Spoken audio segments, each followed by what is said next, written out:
This is a critical area. I might classify this as anticipating design for manufacturing, and that the more you can standardize or form as a core to your product, again, the easier it will be to scale. Operations are often underappreciated, maybe as much as marketing in some cases. And so, being able to develop a quality system around a core product is much easier than if you have sort of a disarray of different product offerings.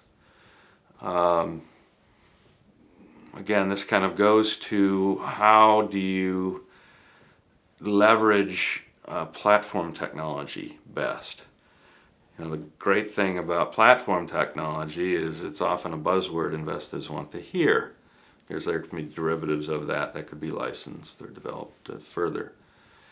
So you need to have an eye on your core competency, how you're productizing that, and ideally understand how minor modifications of that core competency can be used to address what ultimately will happen is slight differences for each customer.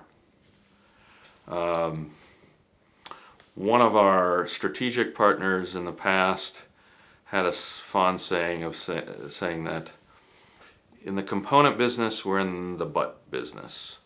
That a customer will come in and say, I need that thing, except I need this slight variation. And this is all too often what happens in sensors and component level production, is that you have these slight variations. So indeed, it's critical to understand the design for manufacturing element, how you can scale that and still maintain margin while addressing these slight variations in need that often occur, or interface that can be desired.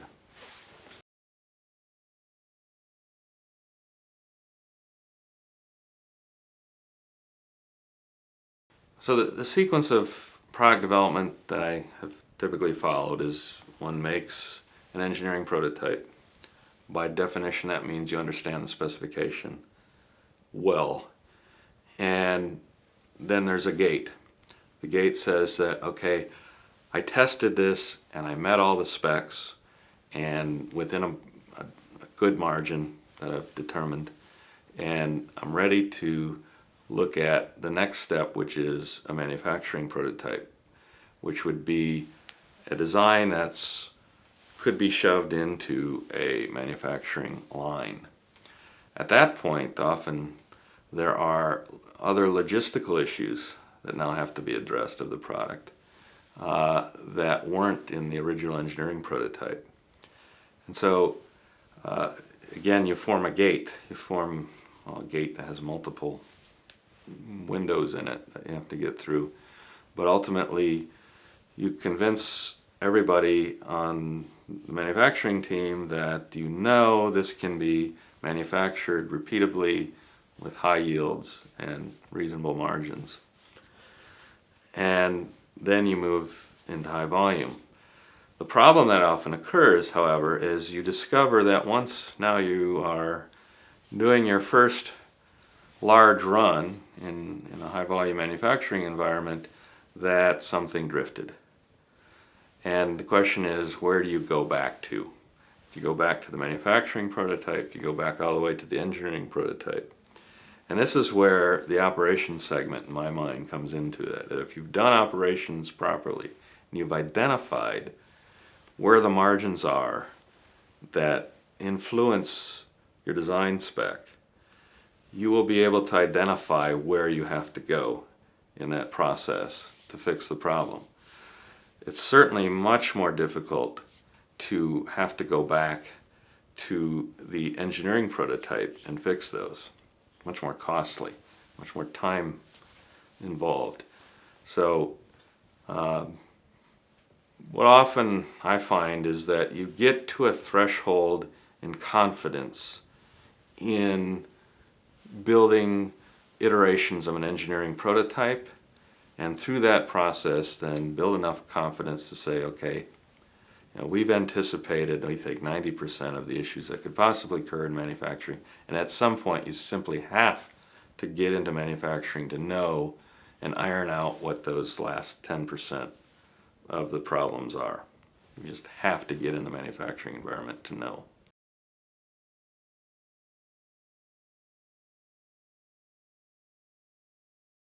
The timeline certainly depends on the technology maturity. And one thing I know about MEMS, at least, is that if you're trying to develop a new type of sensor with an existing process technology, that's one degree of difficulty.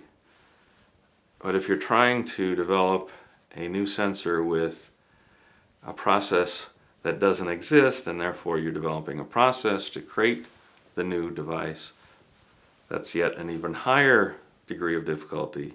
And then to me, the ultimate and difficult barriers to creating a product, introducing to the market, is if one is trying to develop a material to use in a process that ultimately enables a specific design, then that is a tremendously greater level of difficulty and necessarily time and money to bring that technology to the market.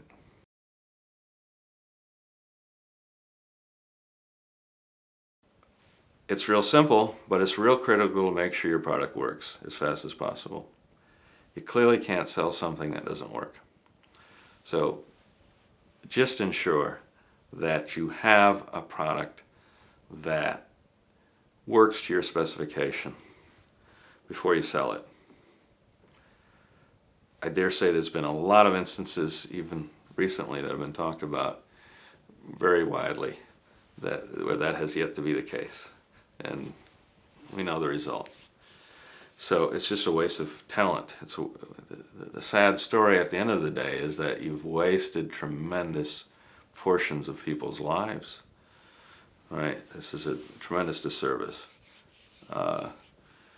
So I think you really just have to focus on making your product and service work to a level that a customer will appreciate and derive value from.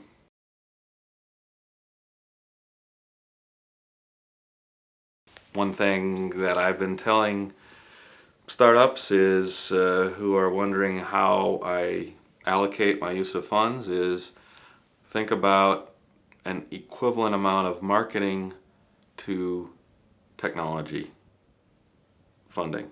In other words, product development monies and monies used for marketing should be roughly equal. That surprises people often, but I think it's critical, again, to success. Knowing your market, getting that first customer, and getting that repeat business is just ever so more important than perfecting your product.